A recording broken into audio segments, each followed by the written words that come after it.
ಇರಾನಿನಲ್ಲಿ ಸಿಲುಕಿದ ಚಿಕ್ಕಬಳ್ಳಾಪುರ ಮೆಡಿಕಲ್ ವಿದ್ಯಾರ್ಥಿನಿ ಇರಾನಿನ ಕುಮ್ನಲ್ಲಿ ವಾಸವಿರುವಂತಹ ಸಯಾದ ಮಪರೆ ಸೈನಬ್ ಇರಾನಿನ ತೈರಾನ್ ಮೆಡಿಕಲ್ ಯೂನಿವರ್ಸಿಟಿಯಲ್ಲಿ ವಿದ್ಯಾರ್ಥಿನಿ ವಿದ್ಯಾಭ್ಯಾಸವನ್ನು ಮಾಡ್ತಾ ಇದ್ರು. ರಾತ್ರಿ 1 ಗಂಟೆಗೆ ತಂದೆಗೆ ಕರೆ ಮಾಡಿದಂತಹ ವಿದ್ಯಾರ್ಥಿನಿ ಸೈಯದ ಅಲಿಪುರ ಗ್ರಾಮದ ಮೀರ್ ರೋಷನ್ ಅಲಿ ಮಗಳು ಸೈಯದ ಅವರು 5 ವರ್ಷದಿಂದ ಮೆಡಿಕಲ್ ವ್ಯಾಸಂಗವನ್ನು ಮಾಡ್ತಾ ಇರುವಂತಹ ವಿದ್ಯಾರ್ಥಿನಿ.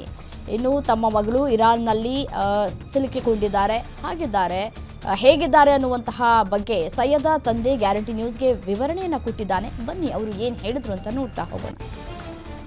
ಮತ್ತು ಇಸ್ರೇಲ್ ನಡೆಸತಕ್ಕಂಥ ಭೀಕರ ದಾಳಿಗೆ ಇರಾನ್ ಅಕ್ಷರತಃ ಇವತ್ತು ತತ್ತರಿಸಿ ಹೋಗಿರ್ತಕ್ಕಂಥದ್ದು. ಇವತ್ತು ಏನು ಚಿಕ್ಕಬಳ್ಳಾಪುರ ಜಿಲ್ಲೆಯ ಗೌರಿಬಿದನೂರು ತಾಲೂಕಿನ ಅಲಿಪುರ ಗ್ರಾಮದ ಏನು ಮೆಡಿಕಲ್ ವಿದ್ಯಾರ್ಥಿ ಮಫರ್ ಇರ್ಫಾನ್ ಅವರು ತಕ್ಕ ಒಂದು ಇರಾನ್ನಲ್ಲಿ ಸಿಲುಕಿರ್ತಕ್ಕಂಥದ್ದು. ಅವರ ತಂದೆ ರೋಷನ್ ಸಹ ಇದ್ದಾರೆ. ನಾನೀಗ ಅಲಿಪುರ ಗ್ರಾಮದಲ್ಲಿದ್ದೀನಿ. ಈಗ ಅವ್ರನ್ನ ಮಾತಾಡಿಸ್ತಾ ಹೋಗ್ತೀನಿ. ಸರ್, ಈಗ ನಿಮ್ಮ ಮಗಳು ಮಫರ್ ಇರ್ಫಾನ್ ಅವರು ಸಹ ಮೆಡಿಕಲ್ ವಿದ್ಯಾರ್ಥಿಯಾಗಿದ್ದರು. ಅವ್ರೀಗ ಸಿಲುಕಿದ್ದಾರೆ, ಏನಂತಾರೆ ಸರ್? ಈಗ ನಮ್ಮ ಮಗಳು ಸೈಯದ ಮುಫರ್ ಜೈನಬ್ ಅವರು 5 ವರ್ಷದಿಂದ ಅಲ್ಲೇ ತೈರಾನ್ ಯೂನಿವರ್ಸಿಟಿ ಮೆಡಿಕಲ್ ಕಾಲೇಜ್ನಲ್ಲಿ MBBS ಮುಗ್ದೋಗಿದೆ. ಇನ್ನು 6 ತಿಂಗಳೈತೆ, ಇಂಟರ್ನ್ಶಿಪ್ ನಡೀತಾ ಇದೆ. ನನ್ನೆ ಅದು ಸ್ವಲ್ಪ ಘಟನೆ ನಡೆದಿರಲ್ಲ, ಅವರು ಹಾಸ್ಪಿಟ್ಲಾಗೆ ಇಂಟರ್ನ್ಶಿಪ್ ನಡೀತಾ ಇದ್ದು ಅಷ್ಟಕ್ಕೆ ಒಂದು ಶಬ್ದ ಬಂತು, ಒಂದು ಪಟಾಕ ಹೊಡೆದಂಗೆ ಒಂದು ಶಬ್ದ ಬಂತು. ಅವರು ಹಾಸ್ಪಿಟ್ಲ್ ಅವರು ದೊಡ್ಡ ಡಾಕ್ಟರ್ ಅವರು, ನೀವು ಹೋಗ್ಬಿಡಿ, ಒಂದು ಸ್ವಲ್ಪ ಹಿಂಗೆ ಘಟನೆ ನಡೆದಿದೆ, ನೀವು ಹೋಗಿ ಸೇಫ್ ಆಗಿಬಿಡಿ ಅಂತ ಕಳಿಸಿದ್ಬಿಟ್ರು. ಅವರು ಎಲ್ಲ ಬಂದುಬಿಟ್ಟು ಇದು ಕುಮ್ ಅಂತ ಐತೆ, ಅಲ್ಲಿಂದ ಕುಮ್ಗೆ ಹೋಗ್ಬಿಟ್ಟು ಅವ್ರು ಸೇಫ್ ಆಗಿದೆ. ನೀವು ಫೋನ್ ಮಾಡಿದ್ರೆ ಎಷ್ಟೊತ್ತಲ್ಲಿ ಫೋನ್ ಮಾಡಿದ್ರು, ಏನು ಹೇಳಿದ್ರು ಅವರು? ನಾವು ಅವರೇ ಫೋನ್ ಮಾಡಿದ್ದು, ನೀವೇನು ಚಿಂತೆ ಮಾಡಬೇಡಿ, ನಾವು ಸೇಫ್ ಆಗಿದ್ದೀನಿ ಅಂತ.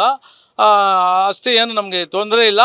ನಾವು ಗುರುಗಳಿಗೆ, ನಮ್ಮ ಆಯತುಲ್ಲಾ ಖಾಮನೇಯವ್ರಿಗೆ ಒಂದು ಸ್ವಲ್ಪ ಘಟನೆ ನಡೆದಿದೆ, ನಾವು ಅವ್ರ ಮೇಲೆ ನಾವು ಬಲಿದಾನ ಕೊಡ್ತೀವಿ, ನಾವು ಇಂಡಿಯಾ ಬರೋಕ್ಕೆ ನಾವು ಸಾಧ್ಯ ಇಲ್ಲ ಅಂತ ನಮ್ಮ ಮಗಳು ಖುಷಿಯನ್ನು ಹೇಳ್ತಾವ್ರೆ. ನಾವು ಬರಲ್ಲ, ನಾವು ಅವ್ರ ಮೇಲೆ ನಾವು ಬಲಿದಾನ ಕೊಡ್ತೀವಿ ಅಂತ ಅವ್ರು ಹೇಳ್ತಾರೆ. ಅಕಸ್ಮಾತ್ ಇರಾನ್ ಕಡೆ ಅಂಬಾಸಿನೋ ಇಂಡಿಯಾ ಅಂಬಾಸಿನೋ ಏನೋ ಇಂಡಿಯಾವ್ರವ್ರಿಗೆ ಕಳಿಸ್ಬಿಡಿ ಅಂತ ಬಂದರೆ ನಾವು ಬರ್ತೀವಿ, ಇಲ್ಲಾಂದರೆ ನಾವು ಬರೋಕ್ಕೆ ಸಾಧ್ಯ ಇಲ್ಲ. ಓಕೆ, ಇದಿಷ್ಟು ಇಲ್ಲಿನ ಅವರ ಇರ್ತಕ್ಕಂಥ ರಾಜಪ್ಪ, ಗ್ಯಾರಂಟಿ ನ್ಯೂಸ್, ಚಿಕ್ಕಬಳ್ಳಾಪುರ.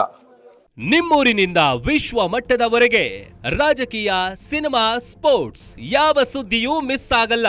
ಬರೀ ಸುದ್ದಿಯಷ್ಟೇ ಅಲ್ಲ, ಜೊತೆಯಲ್ಲೇ ಇರುತ್ತೆ ವಿಶ್ಲೇಷಣೆ. ಗ್ಯಾರಂಟಿ ನ್ಯೂಸ್ನ ಸಬ್ಸ್ಕ್ರೈಬ್ ಮಾಡಿ, ಫಾಲೋ ಮಾಡಿ, ಕ್ಷಣ ಕ್ಷಣದ ಅಪ್ಡೇಟ್ಸ್ ಪಡೆಯಿರಿ.